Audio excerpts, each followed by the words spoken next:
Dia mengatakan kepada mamanya, ya daripada kita bertengkar, ya segini aja lah. Coba mama hitung, ada berapa hari yang mama bisa mengatakan itu sama sekali hari ini mama tidak berdosa sama sekali. Oke, ya, yang dia tidak sangka ya, sama mamanya betul-betul itu diseriusi. Lah kok ternyata di luar iman Kristen, ya juga ada ya. Shalom, selamat berjumpa di dalam Fokus Fondasi Kekristenan untuk Semua. Ya, melalui program ini kami ingin mengajak setiap kita untuk boleh bersama-sama bertumbuh di dalam iman dan menjadi orang Kristen yang dewasa. Jadi, sudahkah saudara dewasa di dalam iman?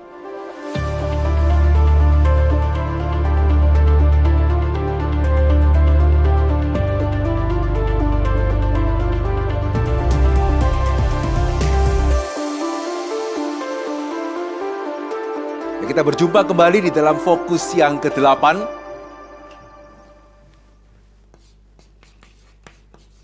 Dan pada kesempatan kali ini kita akan membahas mengenai sebuah tema, keselamatan. Mengapa harus di dalam Kristus?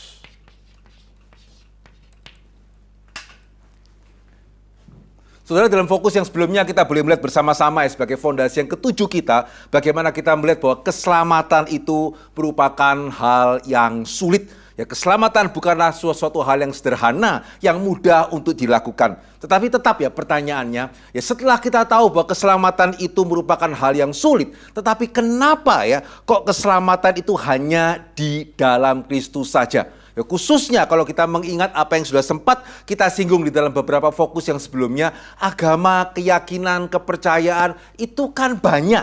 Ya, ada begitu banyak. Ya, bahkan bisa jadi tidak ada seseorang pun yang pernah tahu dengan persisnya berapa banyak agama dan keyakinan yang ada di tengah-tengah dunia ini. Ya, sehingga bagaimana ya bisa dipertanggungjawabkan jikalau kita bahkan tidak tahu jumlah total dari agama, kepercayaan, dan keyakinan, tetapi bisa mengatakan bahwa keselamatan itu hanya di dalam Kristus. Nah, setelah perhatikan bersama-sama, kita akan masuk lebih pada hari ini ya. Dasarnya apa ini? Ya, pertimbangannya apa ini? Apakah keyakinan orang Kristen itu adalah suatu keyakinan yang berdasar, ataukah hanya merupakan suatu keyakinan yang pokoknya begitu ya? Saudara, tidak. Ya, sekali lagi ya, menjadi orang percaya yang dewasa itu berarti seperti Alkitab katakan ya, kita mesti siap memberikan pertanggungjawaban ya atas pertanyaan yang diberikan kepada kita, khususnya kalau kita membuat pernyataan yang besar. Begitu ya. Ya, sehingga saudara, hari ini kita akan melihat bersama-sama dari mana ya orang Kristen itu bisa mempunyai keyakinan bahwa keselamatan hanya di dalam Kristus, sementara kan ada begitu banyak agama, kepercayaan, dan keyakinan. Ya saudara, yang pertama adalah kita perlu menyadari betul ya keyakinan itu ada banyak. Ya, keyakinan itu ada sangat-sangat banyak. Tetapi jalan keselamatan. Ya, jalan keselamatan itu sebetulnya ada dua dan hanya ada dua. Kok bisa, Pak? Ya, karena apa itu dua itu? Ya, dua jalan keselamatan ini adalah, yang pertama itu adalah jalan keselamatan melalui perbuatan. Yang kedua adalah jalan keselamatan melalui iman. Ya, sebelum saudara bertanya, kenapa hanya ada dua ini? Kenapa kok tidak ada melalui cara yang lain? Nah, coba saya jelaskan dulu ya. Nanti setelah itu saudara sama-sama boleh menimbang ya. Kira-kira saya ini benar atau saya berlebihan ini. Pada waktu saya mengatakan, ya keyakinan ada banyak, tetapi jalan keselamatan sebetulnya hanya ada dua. Oleh perbuatan, atau yang kedua itu adalah oleh iman. Ya, saudara, untuk itu kita perlu tahu dulu ya, apa sih maksudnya keselamatan oleh perbuatan? Apa bedanya dengan keselamatan oleh iman? Nah, perhatikan baik-baik. Ya, karena pada waktu saya mengatakan keselamatan oleh perbuatan, perhatikan, bukan berarti jalan keselamatan oleh perbuatan itu sama sekali tidak ada mengaitnya dengan Allah atau Tuhan. Tidak. Begitu ya, sehingga seseorang bisa mempunyai jalan keselamatan melalui perbuatan, ya tapi ya masih bisa tetap beragama, masih bisa percaya penyertaan Tuhan dan seterusnya, bisa. Ya, jadi keselamatan oleh perbuatan bukan berarti sama sekali meniadakan iman. Begitu ya. Sebaliknya, Keselamatan oleh iman juga bukan sama sekali meniadakan perbuatan. Nah, ini yang juga banyak orang salah mengerti nih. Wah, orang Kristen tuh enak ya, diselamatkan oleh iman, tinggal percaya, kemudian setelah percaya hidup sembarangan begitu ya. Nggak sederhana itu. Ya, sehingga di dalam iman Kristen tetap yang namanya perbuatan baik itu juga penting. Ya, meskipun kita percaya kita diselamatkan oleh iman kepada Kristus begitu ya, tetapi yang namanya perbuatan baik harus menolong dan seterusnya itu tidak kalah pentingnya. Ya, jadi ya keselamatan oleh perbuatan tidak meniadakan iman. Keselamatan oleh iman tidak meniadakan perbuatan. Lalu bedanya di mana begitu ya? Saudara, bedanya adalah keselamatan oleh perbuatan berarti penentu terakhirnya. Nah, ini yang penting ya. Penentu terakhirnya itu adalah usaha atau kebaikan manusia. Tuhan bisa menolong, ya Tuhan bisa berbicara, Tuhan bisa mengarahkan, Tuhan bisa menegur, tetapi at the end of the day, ya di ujungnya yang menentukan itu adalah saya. Ya, Tuhan menolong, tapi yang menjadi penentu terakhir itu adalah saya. Nah, itu namanya keselamatan oleh perbuatan. Sebaliknya, sederhana ya, keselamatan oleh iman itu berarti ya penentu terakhirnya itu adalah kasih karunia Tuhan. Sehingga saya bisa berbuat baik, saya bisa jatuh ke dalam pelanggaran kembali, saya bisa bertobat kembali, saya bisa berbuat baik kembali, saya bisa melanggar kembali, begitu ada jatuh, ada bangun dan seterusnya. Tetapi at the end of the day, terakhirnya yang menentukan itu adalah kasih karunia Tuhan. Sehingga dari definisi ini sudah melihat ya, kenapa kok hanya dua ini? Ya kan di sini kita melihat mengenai penentu terakhir. Ya, penentu terakhirnya kalau bukan manusia, penentu terakhirnya itu adalah Tuhan. Kira-kira kemungkinan ketiganya apa ya? Ya, kalau ada yang mengatakan harusnya ada Pak, kemungkinan ketiga dan keempat apa? Gitu ya. Apa? Ya, kalau penentu terakhirnya bukan pencipta, ya bukan Tuhan, terus penentu terakhirnya bukan kita, ya masa penentu terakhirnya malaikat begitu ya? Atau penentu terakhirnya adalah ciptaan yang lain, atau iblis atau apa? Tidak ada kan? Betul ya? Ya sehingga hanya dua kemungkinan kan? Kalau bukan penentu terakhirnya adalah kasih karunia Tuhan, ya berarti penentu terakhirnya adalah ya perbuatan saya. Begitu ya, upaya yang saya terima dari apa yang saya lakukan di dunia ini.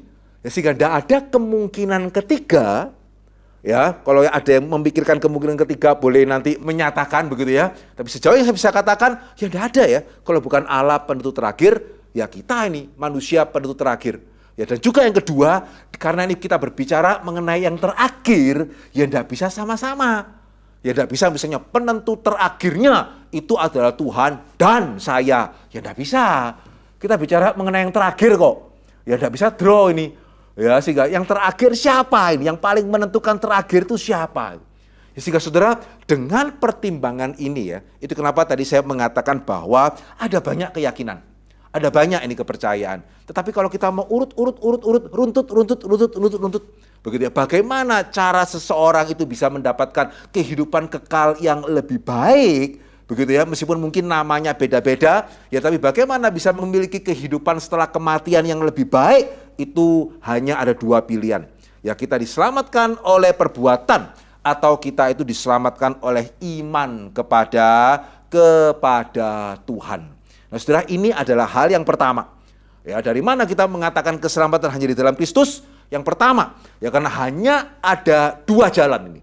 Ya, jalan perbuatan atau jalan iman. Dan yang kedua, ya izinkan saya mengatakan betul-betul tidak bisa loh. Ya, dengan keadaan kita yang berdosa ya. Ya, dan setelah saudara menyimak di dalam fokus-fokus yang sebelumnya ya, kompleksitas dosa, kekudusan Tuhan, kebenaran Tuhan, ketidakberdayaan manusia begitu ya. Apa ya mungkin ya diselamatkan oleh perbuatan? Ya, betulkah itu merupakan sesuatu hal yang mungkin begitu? Ya, sehingga saudara, salah seorang jemaat pernah mengatakan kepada saya ya, dia punya orang tua, mamanya ini ya, dan mamanya itu bukan orang Kristen. Ya, sehingga saya bisa mengerti sih, kalau bagi mereka yang di luar iman Kristen ya, mereka pastinya akan berpikir, begitu ya, kok enak ya, selamat tinggal percaya gitu sama juru selamat. Ya tidak bisa dong, kalau mau selamat ya mesti usaha. Begitu ya. Ya sehingga meskipun tadi saya mengatakan di dalam iman Kristen bukan berarti perbuatan baik tidak penting ya, tapi saya bisa mengerti kalau kemudian di luar iman Kristen orang-orang merasa ini too good to be true nih. Begitu ya, terlalu enak, dan biasanya yang terlalu enak itu ya hoax gitu ya, atau mungkin KW, atau mungkin tidak jujur dan seterusnya ini. Nah saudara, karena ini mamanya ya, maka jemaat saya ini tidak mau gegeran dengan mama begitu. Ya sehingga dia tidak mau berdebat dengan mamanya, dia cuma mengatakan kepada mamanya seperti ini. Gini aja Ma, ya daripada kita berselisih pendapat begitu ya. Gini aja, coba mama itu hitung, kira-kira ya ada berapa hari di mana mama itu bisa mengatakan, wah hari ini saya betul-betul tidak melakukan dosa apapun. Apapun ya. Dosa perbuatan lah, dosa perkataan lah, dosa pikiran lah, dosa perasaan lah, begitu ya. Karena dosa kan bukan cuma perbuatan ya.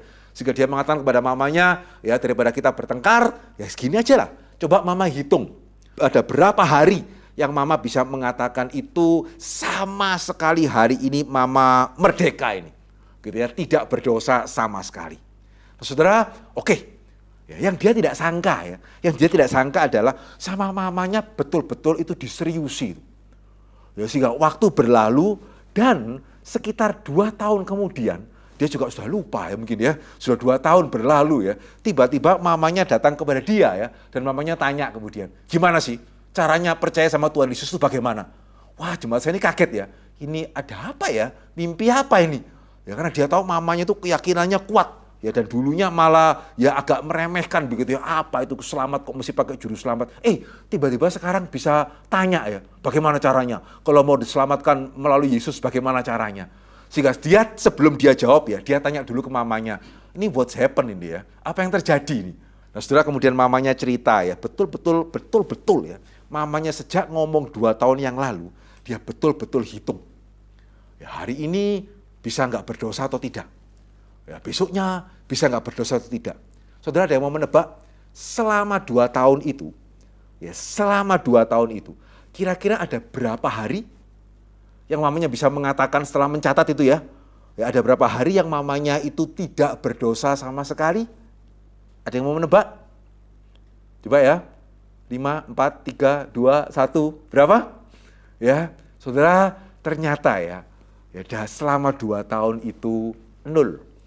Gitu ya, 0 hari ya, tidak pernah 1 hari pun ya di mana mamanya bisa mengatakan wah hari ini saya sama sekali tidak berdosa.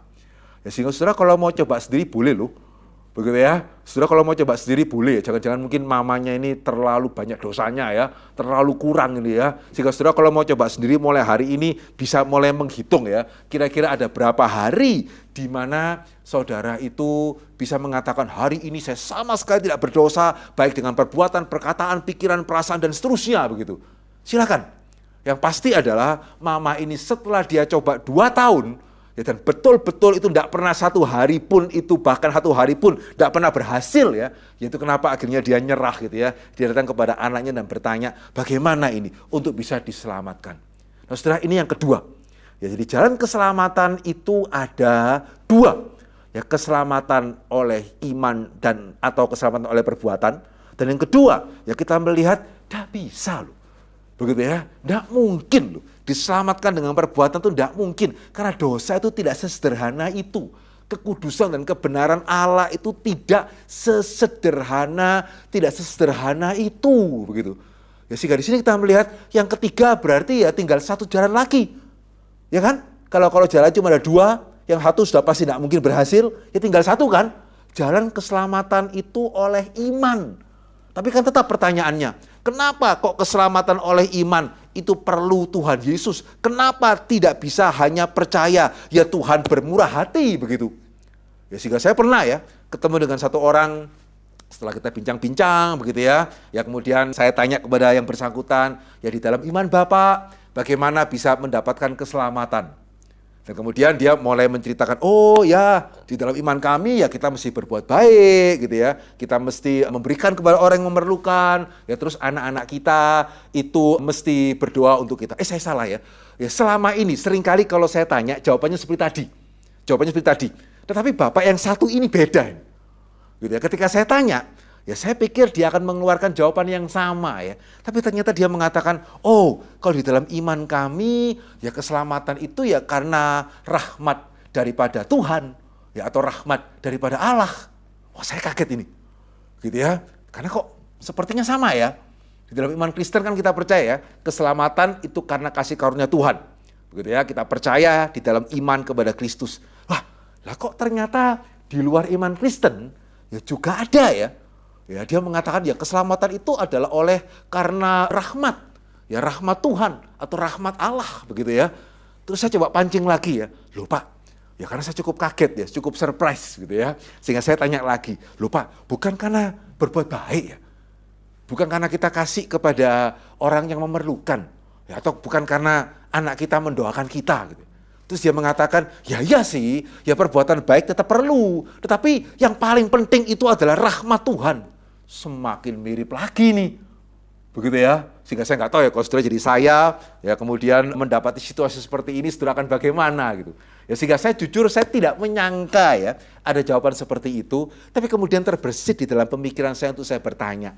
Ya, sehingga akhirnya saya bertanya lagi kepada yang bersangkutan begitu ya. Pak, amin sih, Tuhan pastinya itu baik ya, Tuhan berrahmat ya. Tetapi ya, menurut Bapak ya, kira-kira kan kita juga percaya ya, kalau Tuhan itu mestinya hakim yang adil. Dan Bapak itu mengatakan, ya pasti, ya kalau Tuhan ya adalah hakim yang adil. Terus saya tanya ya, Pak, kalau hakim itu adil ya, kira-kira ya, mestinya orang yang jelas-jelas bersalah, itu dihukum atau dikasih rahmat? Wah dia boleh mikir itu. Ya, sehingga saya tanya lagi, misalnya ya Pak ya, bagaimana ya kalau di akhirat ya kemudian iblis datang kepada Tuhan dan mengatakan, kamu memang baik ini. Karena ini ya orang-orang yang jelas-jelas salah ini ya berdosa, kamu itu ampuni. Ya sehingga saya mengaku kamu itu baik, tetapi kamu tidak benar loh. Kamu tidak adil. Ya, kenapa ini? Orang yang jelas-jelas salah, ya kenapa kamu itu ampuni itu? Sehingga saya tanya ya, kira-kira menurut Bapak Tuhan akan jawab apa ya? Ya, kalau iblis menggugat seperti itu ya, kamu memang baik, tetapi kamu udah adil. Ya karena kalau adil ya jelas dong, hakim yang adil yang jelas salah ya dihukum. Dan kemudian dia mengatakan kepada saya ya, ya di dalam iman kami ya, itu merupakan hal yang misteri. Begitu ya, itu merupakan hal yang goib. Ya dengan kata lain, tidak tahu juga jawabannya itu apa. Ya, sehingga pada waktu itu saya mengatakan, ya di dalam iman Kristen begitu ya, Kristus ya, itu adalah rahmat Tuhan. Kenapa? Ya karena di dalam Kristus kita melihat Allah menyelamatkan kita tanpa sedikit pun mengkompromikan keadilannya. Tidak loh.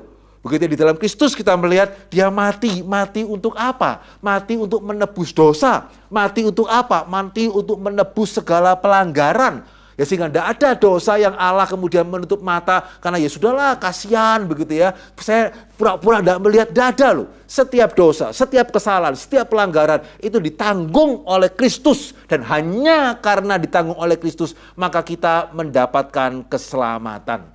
Ya sehingga di dalam iman Kristen kita melihat bagaimana keselamatan oleh iman itu tidak boleh kemudian melanggar keadilan dan kebenaran Allah. Betul ya, kasih karunia. Tidak boleh karena Allah berkasih karunia, maka demi kasih karunianya, ya sudahlah, tidak usah adil-adilan begitu ya. Karena kalau adil gak ada yang selamat, ya sudahlah kasih karunia saja. Tidak loh. Ya sehingga satu pertanyaan ya, yang orang Kristen tahu, tapi mungkin yang terlalu sedikit orang Kristen menghargai, adalah Allah menerima orang berdosa. Ayo saudara bagaimana kalau saya mengatakan, Allah menerima orang berdosa, amin. Saya percaya saudara akan dengan gampang dan dengan cepat mengatakan amin, begitu kan? Tapi kalau saya mengatakan kepada saudara ya, hakim yang adil melepaskan itu koruptor, amin. Kenapa saudara baru mulai mikir itu? Ya, kenapa tadi yang pertama saudara langsung mengatakan amin, Allah mengampuni orang berdosa, begitu ya. Kenapa yang kedua saudara kok mau amin tidak bisa ya? Ya karena hakim yang adil mestinya tidak melepaskan koruptor. Ya, terus kenapa Allah saudara kok amin kalau Allah mengampuni orang berdosa? Sekedar karena orang berdosanya saya Pak, gitu ya. Jadi kalau saya orang berdosa ya amin saja ya. Tapi kalau koruptor apalagi yang dikorupsi uang saya, uang rakyat begitu ya, ya jangan begitu ya. Wah ini adil apa enggak? Ya sehingga saudara lihat ya, Allah mengampuni orang berdosa itu pertanyaan sulit. Bagaimana Allah bisa mengampuni orang berdosa dan tetap menjadi Allah yang benar?